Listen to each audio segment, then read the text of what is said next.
Fast Forward 289, welcome back. I'm Larry, and today we're going to be working on my 1977 Ford truck. So let's go ahead and jump into it and take a look at what we're going to be doing. So we're going to be changing out these spark plug wires. I just don't really care for these. These are those generic auto parts store spark plug wires. These came from Napa, I can tell, because same ones I used to have on my 76 at one time. And they're fine.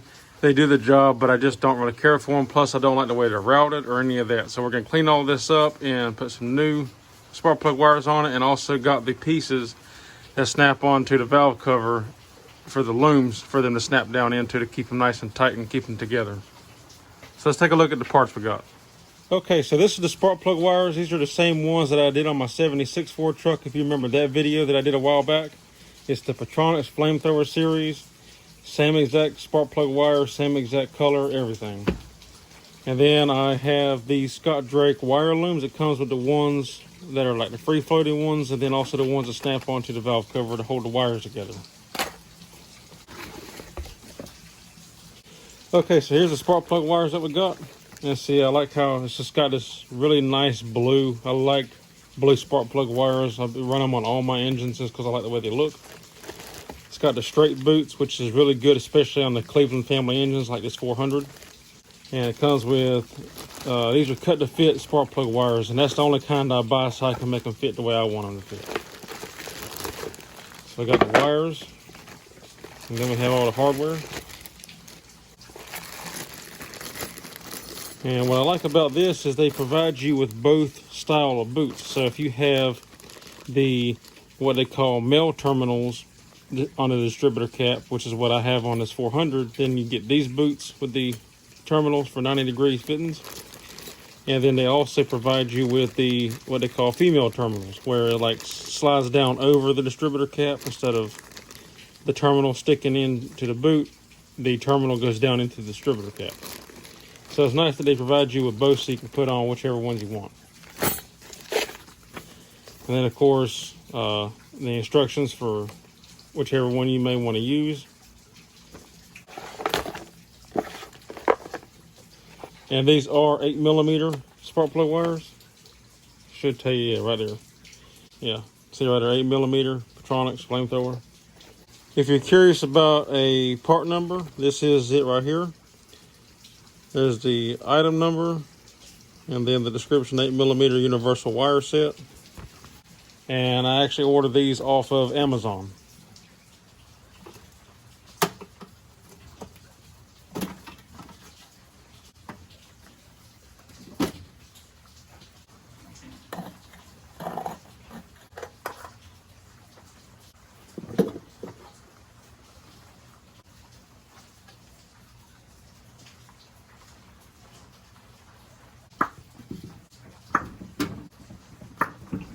Now a little trick is to twist your spark plug boot so you don't tear the boot, and they come off a lot easier that way.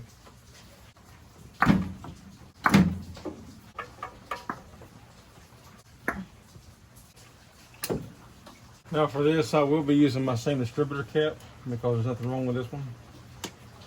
So I'm just going to pull the wires off.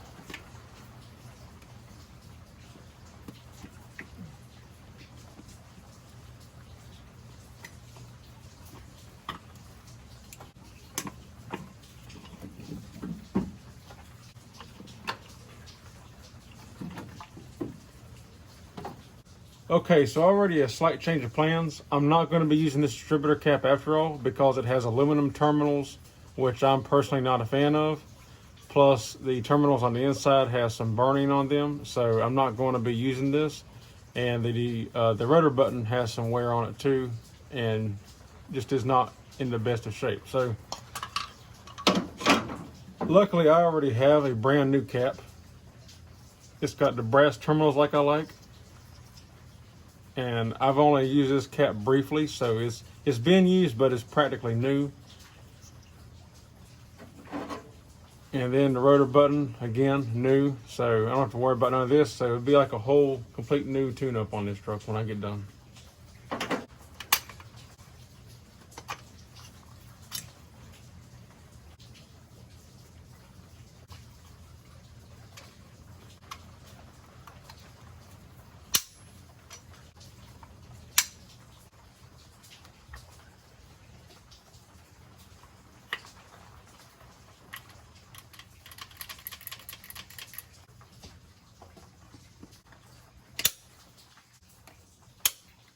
Okay, so even though these are custom length or cut to fit spark plug wires, they still have different lengths. So I always like to take my ends, put them together as close as I can to being even, and then you always want to pick up your longest one and then start from there is how I do it.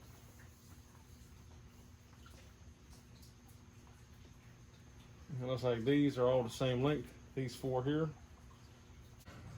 Your longest wire is going to be one of your back, your back cylinder. Like on Ford motors, this side the spark plugs are angled this way, and on that side they're angled back that way. So really, your longest spark plug wire will probably be that back one there. Now it all depends on orientation up here. So for like Fords on the 351 Cleveland, 400 and 351 modified, your firing order is one. So you go to 1, 3, 7, 2, 6, 5, 4, and 8. So 1, 3, 7. So actually this one would probably be your longest one because a Ford counts cylinders as 1, 2, 3, 4, 5, 6, 7, 8. So we have to come from here all the way to over there. So that'll probably be your longest one on this application. Whereas 8 is right here and it's a straight shot to it pretty much. But either way, that'll be one of your 4 wires. So your back 4 cylinders should be your 4 longest wires.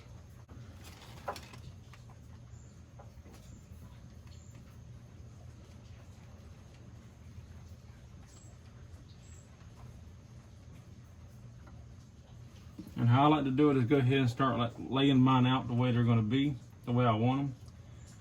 And you see we got a lot to cut off. But I'll go ahead and get them kind of like laid up in place, and I'll go and put my pieces up here as well. So as I lay my wires out, they will kind of lay themselves in place, and I can just cut them and put the ends on them.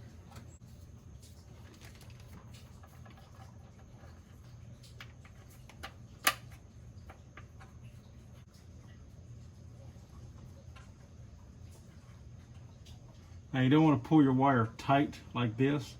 I like to kind of like let mine just kind of like lay kind of loosely where it wants to lay, and then just put it in place, and that'll give you a little bit of slack and keep it from being too snug.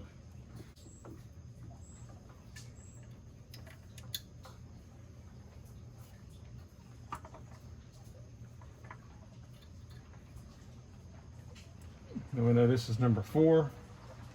So we have to lay it in place because it don't really matter up here. We know the 4 is next to 8, so it'll be right here. But we're not going to worry about that yet. Like I said, just get them all kind of laid in place, and then we can cut them afterward. So instead of boring you with doing each one like that, that's the basic rundown of how I do them. I'm going to get all my wires put up here in place, and then we'll come back after I get them all hooked to the spark plug wires. Okay, so I went ahead and ran everything, got that done because, you know, it's the same process. I'm going to show you how to do it with the coil wire, and it's the same process for everything. So this is the coil wire they give you, and obviously we got to cut it to fit. But I'll take these, and the way these come, they're kind of wide to fit in the jaws of my pliers, so I'll take and squeeze them a little bit and close them up. And I'll go ahead and fit them in here. And then what you want to do is fold this wire over like so. And then we're going to slide it in until we get right about there, and then squeeze it on down.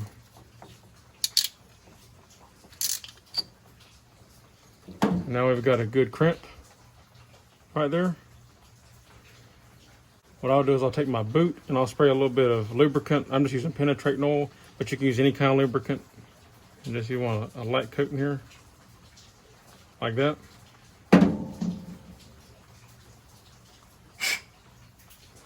I'll blow the excess out just a little bit.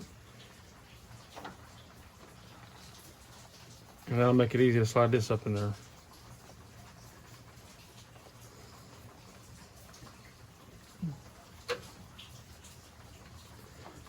Yeah, I noticed the insulation will get hung on the boot, so I'll just take this miniature screwdriver I got here and peel that boot back so that rubber insulation will fall down in there.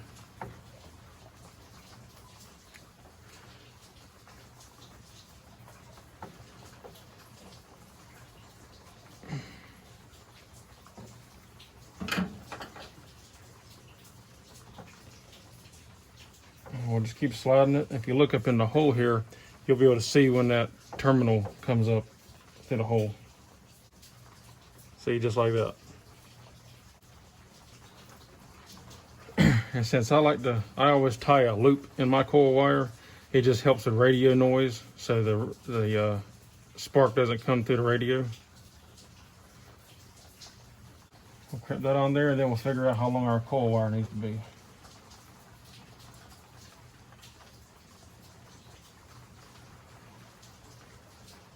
So thinking like right about there should be good. If you want help trying to figure out where you should place it, you can always put your boot on here and see about where it would line up at and see how it looks before you actually cut it or whatever. And then you can see kind of where it needs to be. So I think I like the way that looks, so I'm gonna just cut it right there. We take our spark plug stripper tool.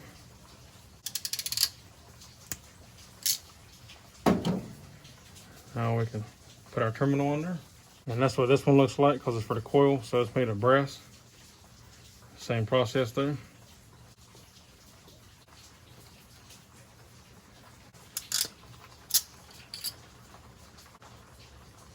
This one here will take a little bit more finesse because we got to work that 90-degree around the boot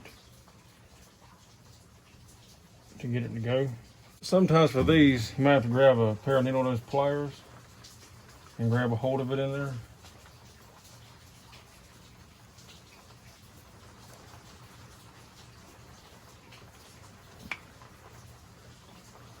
To help pull it on through just like that. And there we go.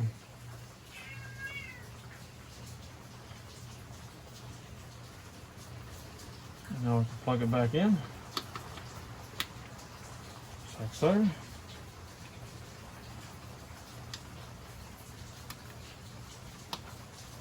And that's a done deal. We're good to go.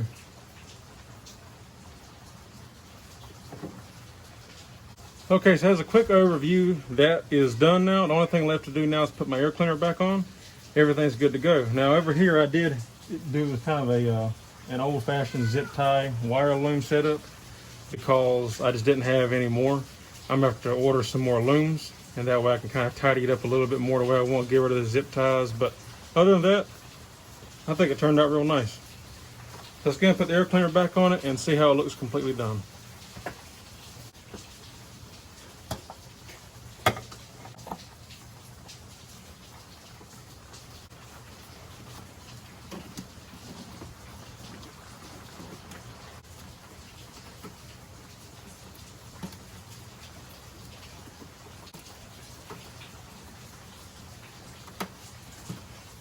Okay, there we go. That is a done deal. It is complete. I love the way that looks.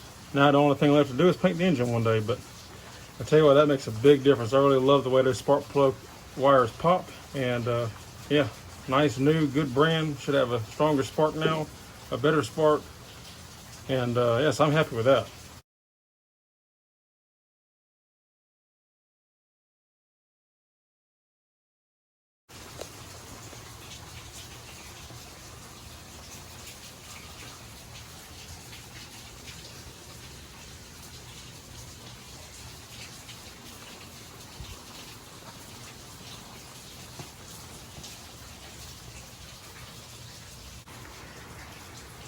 And real quick, one reason I chose a straight boot on this is because see on these Cleveland family motors, see how the spark plug's kind of recessed in here in the head. So yeah, the straight boot works best for these motors. There we go. That is a done deal. I'm very happy with that. Alrighty guys, well that's all there is for this one. That turned out great. I'm very pleased with that. That's another thing off the checklist for this truck that I've been wanting to do, and happy with how that turned out. So yeah, if y'all like the video, give me a thumbs up. I'd appreciate it. If you're not subscribed, consider subscribing. If you have any questions, comments, or concerns, leave them in the drop box down below, and I'll get back to you as always. And that's all there is for this one. So until next time, I'll see you on the next one. Take care.